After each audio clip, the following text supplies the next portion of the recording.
baby.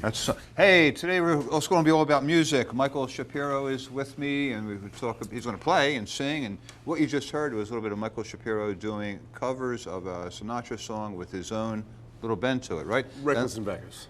And a little bit later in the show, we have one of the finest pianists in the world, Micahel. You're going to hang around and watch this guy. But I mean, Reckless in Vegas is what, a band? Show? Three-piece band, and we put a show together around it. Right, and essentially you do covers of other people, right? We took the music from Las Vegas in the 50s and 60s. We Right. studied that music and said, this music needs to stay alive. So we created modern contemporary arrangements around that music. We kept the heart of the original versions, the lyrics and the melody. They were masterful. We don't want to mess those up. But we put a little rock and roll around it.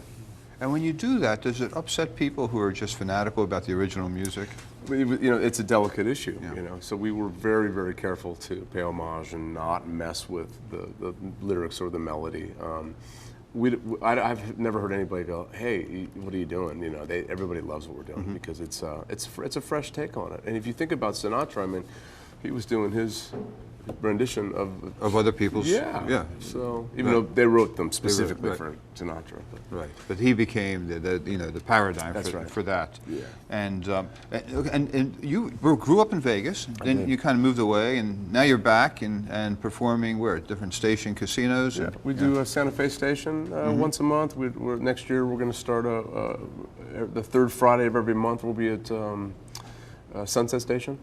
And then we do, Smith Center once in a while. We've done a couple of shows there that have been pretty successful, and we're always looking for more rooms. But we do want to create a full production show and put it in one of these strip hotels eventually. But you've also contributed or worked with. You created a CD for this holiday season. Nick Ippolito has done a few of these.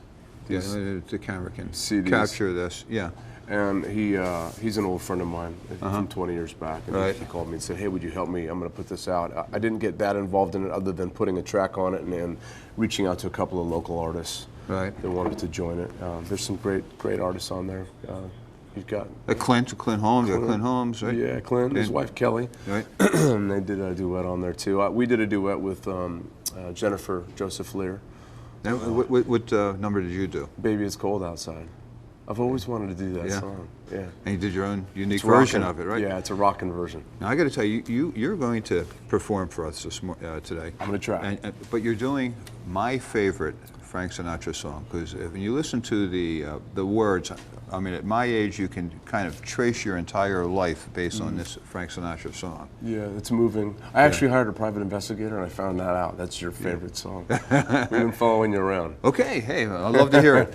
Are you ready? Yeah, you want to do it now? Yeah. Okay, great. Okay. All right. Just going to sit up here for a moment.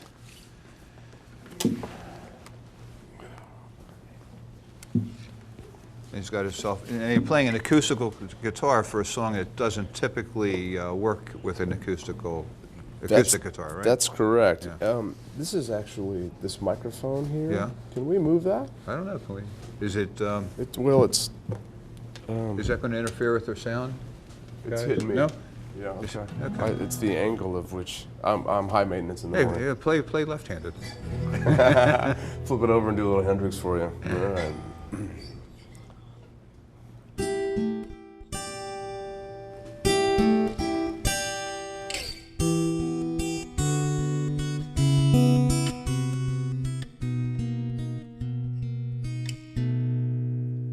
When I was 17, it was a very good year. It was a very good year for small town girls and soft summer nights. We'd hide from the lights on the village green when I was 17.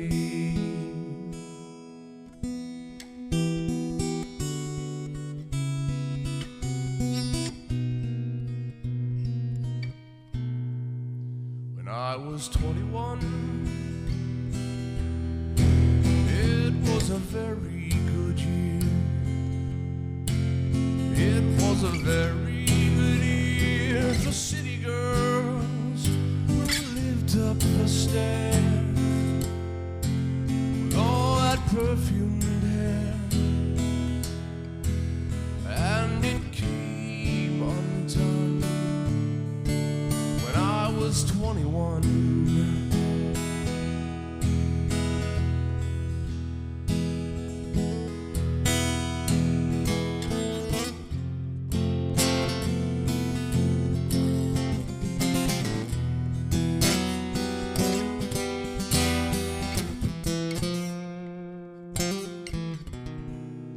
When I was 35,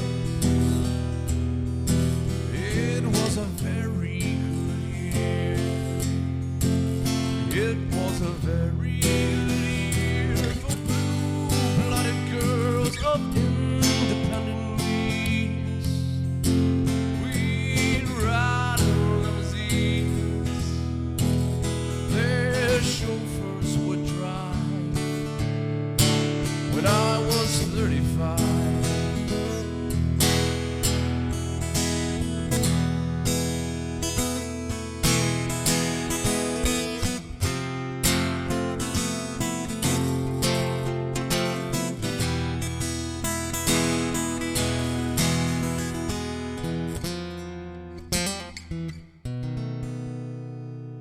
and now days are short, and I'm in the autumn of the year. Now I think of my life as vintage wine from fine old kegs, from the brim to the dregs, and it poured sweet and clear. It was a very good year.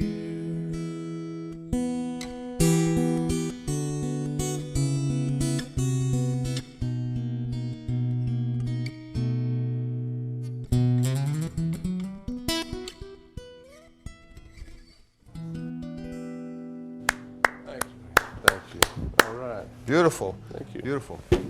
So I've noticed mostly that the guitar riff had changed more than the vocals. Yeah, the music is, the vocals the same, but the music is a different song. And it is White Rabbit. I just couldn't play both parts, obviously. Brown, brown, down, brown, down. Now, how many people actually get that Oh, it's obvious with the band.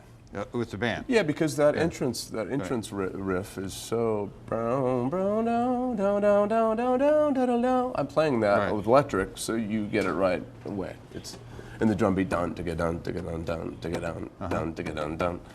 Which there's no drums and no bass here, so Yeah. yeah.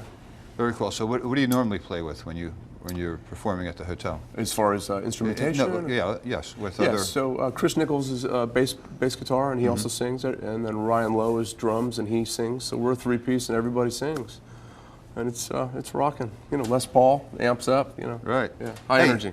And I noticed that you brought a couple tickets here. Now I'm going to surprise my producer Christian, because she knows nothing about Okay, this. surprise. But we have a couple of tickets to it's. Well, what is it? You explain what this is. Well, I'm going to read it like you too. It's a Toys for Tots.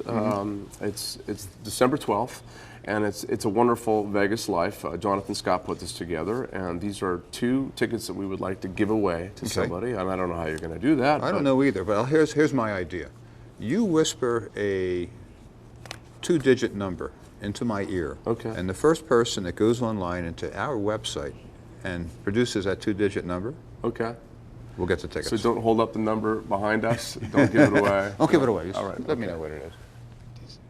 Okay, so you take whatever that you think his number may be.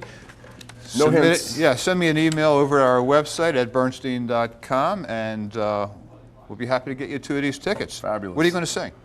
We're going to do. I'm going to do "Baby It's Cold Outside" with Jennifer Lear, which Right. is on this Christmas On the CD, right. And then we're going to do 2 Sinatra songs, and I'd like to do "Luck Be a Lady," but Jonathan Scott told me the other night that's been taken. Okay. So we may do it anyway because rock Right. and roll is so rebellious, you know. And then we got to pick a second Sinatra song because it's December 12th is It's his 100-year That's right. birthday. yeah Yeah. would be. He's a 100-year angel. He would right. He would have been 100 years old. Yeah. On December 12th. And a major inspiration for this whole thing we're doing. So. Is he growing up? Was he you know, it really inspired you to get into music? Who was? Who was? You know, Santana. My dad took me to see Santana when I was 6 years old, obviously Right. a major impact on me. I saw Journey that same year. I was big into rock and roll. My dad had 755 8-tracks. All worth a grand total of $8.50 today. If you put the value in the music, though, there was so much incredible music. So I was inspired by all that early rock and roll stuff. And didn't you perform with Bruce? I did, yeah. Bruce Springs? When I was 16, Bruce Springsteen. I even have to say his last name. Springsteen. I guess I was wondering. It's going Bruce, right? The boss. Yeah. Yeah. My mom's husband, follow this now, my mom's husband, Right. sister, married Bruce Springsteen in 1985. Oh, so you Julian actually went to family dinners together, right? He came over to the house for dinner. We watched the Blazers basketball championship, and then he went downstairs and we played together for about an hour. Why has he been so popular so long? Well, What is it about him? authenticity. And I think that he represents a voice that a lot of Americans in particular need at that time that he really broke huge. But he's so prolific and his songs are so relevant, and it's just it's authenticity. The guy rocks from his heart, and people want that. We all want to be authentic. You know? And you've been playing music for a long time. What is different in your vision today of when you were in the Vegas music scene, 20 years ago? I left here in 2000, yeah. I was in the scene 15 years ago. Okay, and then you come back 15 years later. What's the difference? The difference, I think, there's a little more direction. You know, I've always done original music, my own stuff, and the dream of somebody finding you and taking you and signing you a record deal, which is all changed now, but being huge and being a big rock star like Santana that I saw when I was 6. But I think now it's very clear. One of our goals is we want to transcend people with great music, and this music that was very popular in Las Vegas in the 50s and 60s. They're hits, and so I think that now this time we just have a very clear vision that this is the music we're playing, and it's original enough arrangements that we feel like we're doing original music. Hey, well, thank you for the tickets. Everything that's old is new again, right? That's right.